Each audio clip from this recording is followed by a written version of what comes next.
Corporation operate ചെയ്യുന്നത്. அது ரோரோ ஜங்கார்னு சொல்லுவோம். அதில் நிறைய வெஹிக்கிள்ஸ் இருக்குது. இது ஃபோர்ட் கொச்சியிலேருந்து ஆப்போசிட் சைடு இருக்குது வைப்பு நாயிரம். இந்த ஃபோர்ட் கொச்சியிலேருந்து வைப்பினுக்கு வைப்பிலிருந்து ஃபோர்ட் கொச்சிக்கு வாகனம் எப்படி போகுதுன்னு தான் வச்சுருக்கீங்க. இந்த வைப்பிலிருந்து பை ரோடு ஃபோர்ட் கொச்சிக்கு போனோம்னா 2 மணி நேரம் வேணும். அந்த ஜங்காருக்கு போனால் 5 மினிட்ஸுக்குள்ளே சேர முடியும். കൊച്ചി കോർപ്പറേഷൻ தான் ഓപ്പറേറ്റ് பண்ணுறது. അറബിക്കടൽ അറേബ്യൻ സിയാനെയും കാണുന്നത്. അറബിക്കടലിൽ പെരിയാർ നദിയും യോജിക്കുന്ന സ്ഥലമാണ്. ഇതിലൽപ്പം ഡേഞ്ചറസ് ഏരിയകൾ നോറിയാനുള്ളത് ആഴം. കേരളത്തിലെ ഏറ്റവും ഡേഞ്ചറസ് ആയ ഒരു അഴിമുഖമാണ് കൊച്ചിൻ അഴിമുഖം അറിയപ്പെടുന്നത്. അറബിക്കടൽ வந்து പെരിയാർ നദി സന്ധിക്കും ഇടുന്ന ரொம்ப ഡേഞ്ചറസ് ഏരിയ 100 അടിയാണ് വരുന്നത്. ഫോർട്ട് കൊച്ചി ബീച്ച് ഇവിടെയാണ് വാസ്കോ ഡി ഗാമ രണ്ടാമത് വന്നത്. അദ്ദേഹം ആദ്യം വന്നത്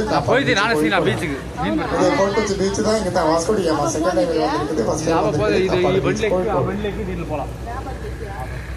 ചീനവലകളാണ് ഈ കാണുന്നതെല്ലാം. ഇത് 17th സെഞ്ചുറിയിൽ ബ്രിട്ടീഷ് ചൈനീസ് എല്ലാം ബിസിനസ്സിന് വേണ്ടി വന്നപ്പോഴേ മീൻ പിടിക്കാൻ ഉപയോഗിച്ച ടെക്നിക്കാണ് ഈ കാണുന്നത്. ഇതെല്ലാം ചീനവലകളാണ്. ഇതെല്ലാം ഓരോരുത്തരുടെ പേരിലാണ്.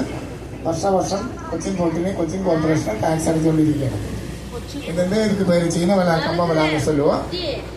இது வந்து ஒருத்தர் பேரில் இருக்குது. அவங்க வருஷத்துல அவங்க டாக்ஸ் தான் அடைக்கிறாங்க கொச்சின் கார்பரேஷனுக்கு.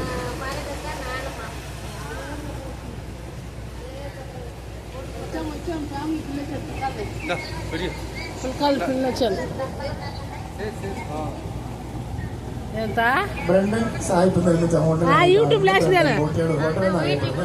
ഹോട്ടലാണ്. ഇതിപ്പോൾ കാസിനോസ് ആണ് ഓപ്പറേറ്റ് ചെയ്യുന്നത്. ബ്രണ്ടൻ സാഹിബ് കിട്ടിയ ഹോട്ടൽ കാണുന്നത്. ഇത് ബ്രണ്ടൻ ആൾ കിട്ടിയ ഹോട്ടൽ ബ്രണ്ടൻ ഹോട്ടൽ ഹോട്ടൽ சொல்லுவா. ഇത് ഓപ്പറേറ്റ് പണ്ണത് കാസിനോസിനെ അണ്ടർ താരത്തിൽ വരും. ആസ്പിൻ വാൾ ബ്രിട്ടീഷുകാർ നിർമ്മിച്ച പഴയൊരു തുറമുഖമാണ്. ഇതിപ്പോൾ ക്ലോസ് ചെയ്തിരിക്കുകയാണ്. കൊച്ചിൻ കോർപ്പറേഷൻ ഓപ്പറേറ്റ് ചെയ്യുന്നത്. ഇത് ആസ്പിൻ വാൾ ബ്രിട്ടീഷ് ആൾ കിട്ടിയ പഴയ തുറമുഖം தான் இப்போ வந்து க்ளோஸ் பண்ணியிருக்கு. கொச்சின் கார்பரேஷன் தான் ஆப்ரேட் பண்ணுறது.